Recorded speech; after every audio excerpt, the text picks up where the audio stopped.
12 मार्च 1993 दोपहर 1:30 मुंबई। अरब सागर से उठती नमी उस दिन शहर की हवा में किसी अनजाने भय की तरह घुल चुकी थी।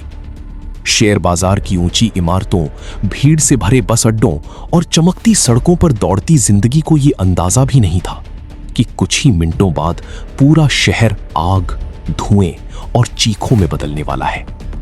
अचानक एक विस्फोट हुआ, फिर दूसरा, फिर तीसरा। कुछ ही घंटों में मुंबई की धरती बारूद की गंध से भर गई। पुलिस की गाड़ियों के सायरन, जलती हुई कारें और सड़कों पर बिखरे हुए शव इस बात का संकेत दे रहे थे कि यह कोई साधारण हमला नहीं था। उस भयावह दोपहर के पीछे एक ऐसा नाम छिपा था जिसने आने वाली कई दशकों तक भारत की सुरक्षा एजेंसियों की नींद छीन ली।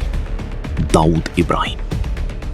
मुंबई के डोंगरी इलाके की तंग गलियों में पला बढ़ा ये लड़का कभी साधारण अपराधों से शुरुआत करता था। उसके पिता पुलिस विभाग में थे, लेकिन दाऊद की दुनिया कानून से नहीं बल्कि डर और ताकत से चलती थी। 70 और 80 के दशक में जब मुंबई का अंडरवर्ल्ड तेजी से फैल रहा था, तब करीम लाला और हाजी मस्तान जैसे नाम अपराध की दुनिया पर राज कर रहे थे। लेकिन उसी अंधेरे में एक नया चेहरा उभर रहा था। दाऊद ने सिर्फ अपराध नहीं सीखा, उसने ये समझ लिया था कि असली ताकत बंदूक में नहीं बल्कि नेटवर्क में होती है। धीरे धीरे उसने तस्करी, हवाला कारोबार और सुपारी हत्याओं का ऐसा जाल बनाया जिसने मुंबई की आधी रातों को खामोश और खौफनाक बना दिया। 1986 दुबई। भारत की एजेंसियां समझ चुकी थीं कि दाऊद अब केवल एक गैंगस्टर नहीं रहा, वो अंतरराष्ट्रीय अपराध जगत का हिस्सा बन चुका था। दुबई की चमचमाती इमारतों और आलीशान होटलों के पीछे बैठकर वो भारत में होने वाले अपराधों को नियंत्रित कर रहा था। बॉलीवुड से लेकर क्रिकेट और राजनीति तक हर जगह उसके नेटवर्क की परछाइयां दिखाई देने लगी। कहा जाता है कि उस दौर में मुंबई के कई बड़े फिल्म निर्माता उसकी धमकियों के कारण डर के साए में जी रहे थे। जिन लोगों ने उसके आदेश मानने से इनकार किया, वे अचानक गोलियों का निशाना बनने लगे। अपराध अब सिर्फ पैसों का खेल नहीं रहा था, वो सत्ता की लड़ाई बन चुका था। फिर आया वो दौर जिसने दाऊद इब्राहिम को केवल अपराधी नहीं बल्कि भारत का सबसे बड़ा दुश्मन बना दिया। 1993 के धमाकों के बाद खुफिया एजेंसियों को ऐसे संकेत मिलने लगे कि इस हमले के पीछे पाकिस्तान की खुफिया एजेंसी ISI और दाऊद के नेटवर्क का गहरा संबंध था। टाइगर मेमन और उसके साथियों ने मुंबई के युवाओं को दुबई और पाकिस्तान ले जाकर प्रशिक्षण दिलवाया। RDX पहली बार इतनी बड़ी मात्रा में पहुंचा था जब जांच एजेंसियों ने सबूत जोड़ने शुरू किए। तब एक ऐसा अंतरराष्ट्रीय नेटवर्क सामने आया जिसने पूरे देश को हिला दिया।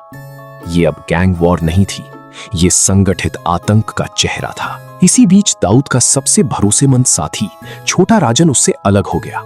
अंडरवर्ल्ड 2 हिस्सों में बंट चुका था। एक तरफ दाऊद का डी कंपनी नेटवर्क था, दूसरी तरफ छोटा राजन का गुट। दुबई, बैंकॉक, मलेशिया और नेपाल तक फैली ये दुश्मनी खून से लिखी जा रही थी। दोनों पक्षों के शूटर एक दूसरे की तलाश में देशों की सीमाएं पार कर रहे थे। कई पत्रकारों और पूर्व खुफिया अधिकारियों का मानना था कि भारत की एजेंसियां भी इस संघर्ष को अपने तरीके से इस्तेमाल कर रही थीं। अंडरवर्ल्ड अब केवल अपराध की दुनिया नहीं रहा था, वो अंतरराष्ट्रीय जासूसी और राजनीति का हिस्सा बन चुका था। 1990 के दशक के अंत तक दाऊद इब्राहिम अचानक सार्वजनिक नजरों से गायब होने लगा। भारत बार बार दावा करता रहा कि वो कराची में छिपा हुआ है, लेकिन पाकिस्तान हर बार इन आरोपों से इंकार करता रहा। इसके बावजूद कई विदेशी रिपोर्टों और खुफिया दस्तावेजों में कराची के क्लिफ्टन इलाके में उसके सुरक्षित ठिकानों का उल्लेख मिलने लगा। कहा जाता है कि वहां उसकी सुरक्षा किसी सरकारी अधिकारी से कम नहीं थी। उसके घरों के बाहर हथियारबंद पहरेदार तैनात रहते थे और उसकी गतिविधियां पूरी तरह गोपनीय रखी जाती थीं। दुनिया के सबसे वांछित अपराधियों की सूची में शामिल होने के बावजूद वो गिरफ्तारी से दूर बना रहा। समय बीतता गया, लेकिन दाऊद का नाम हर बड़े अपराध, हवाला नेटवर्क और आतंक जुड़ता रहा। भारत की राष्ट्रीय सुरक्षा रणनीतियों में उसका नाम एक स्थायी खतरे की तरह मौजूद था। अजीत डोभाल जैसे अधिकारी लंबे समय तक इस नेटवर्क को समझने और तोड़ने की कोशिशों से जुड़े रहे। कई बार ऐसी खबरें आईं कि दाऊद गंभीर रूप से बीमार है। कभी ये कहा गया कि उसे जहर दिया गया, तो कभी उसकी मौत की अफवाहें फैलने लगीं।